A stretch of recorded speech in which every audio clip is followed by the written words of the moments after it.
Hi friends, welcome to SK Innovations. இன்னைக்கு நம்ம என்ன பார்க்க போறோம்னா ரொம்பவே டேஸ்டியான ஹெல்த்தியான பீட்ரூட் ஹல்வா எப்படி பண்ணலாம்னு சொல்லிட்டு பார்க்கலாம். இப்போ வந்துட்டு ஒரு கடாயில 50 ml அளவுக்கு நெய் விட்டுருக்கேன். இந்த நெய் நல்லா சூடானதும் இதோட 1 கிலோ அளவுக்கு பீட்ரூட் நல்லா துருவி சேர்த்துக்கிறேன். இப்போ இத வந்துட்டு இந்த நெய்ல நல்லா வதக்கி விட்டுக்கிறேன்.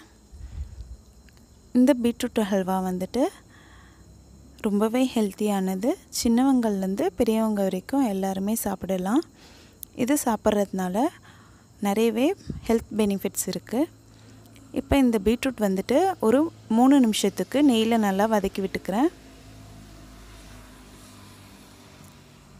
இப்போ பாருங்கள், பீட்ரூட் வந்துட்டு நல்லாவே வதங்கியிருக்கு. இப்போ இதோட 100 ml அளவுக்கு காய்ச்சின பால் வந்து நான் இதோட சேர்த்துக்க போகிறேன்.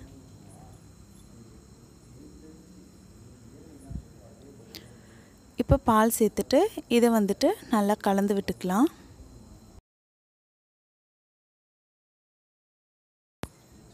இப்போ வந்துட்டு இது நல்லா கலந்து விட்டாச்சு.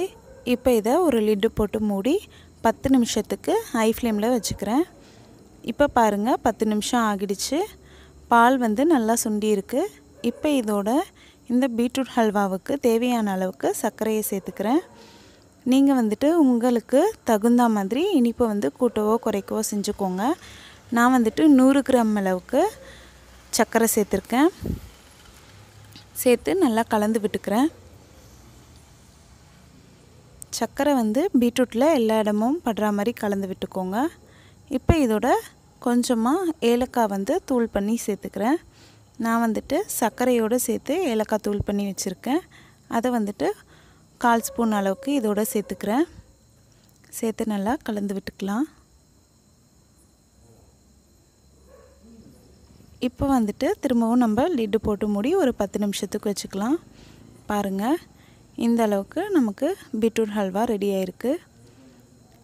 இன்னும் ஒரு 5 நிமிஷம் இதை சிம்மில் வச்சுட்டு அப்புறம் நம்ம இதை சர்வ் பண்ணிக்கலாம்.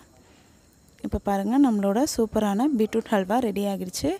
இது வந்துட்டு சாப்பிட்றதுக்கு ரொம்பவே டேஸ்டியாக இருந்தது அண்ட் ஹெல்த்தியும் கூட. கண்டிப்பாக எல்லோரும் ட்ரை பண்ணுங்கள் ஃப்ரெண்ட்ஸ். இந்த வீடியோ உங்களுக்கு பிடிச்சிருந்தால் லைக் பண்ணுங்கள், உங்கள் ஃப்ரெண்ட்ஸோடு ஷேர் பண்ணுங்கள் அண்ட் எப்படி இருந்துச்சுன்னு கமெண்ட் பண்ணுங்கள். நம்ம சேனலை மறக்காமல் சப்ஸ்கிரைப் பண்ணுங்கள். தேங்க்ஸ் ஃபார் வாட்சிங் ஃப்ரெண்ட்ஸ்.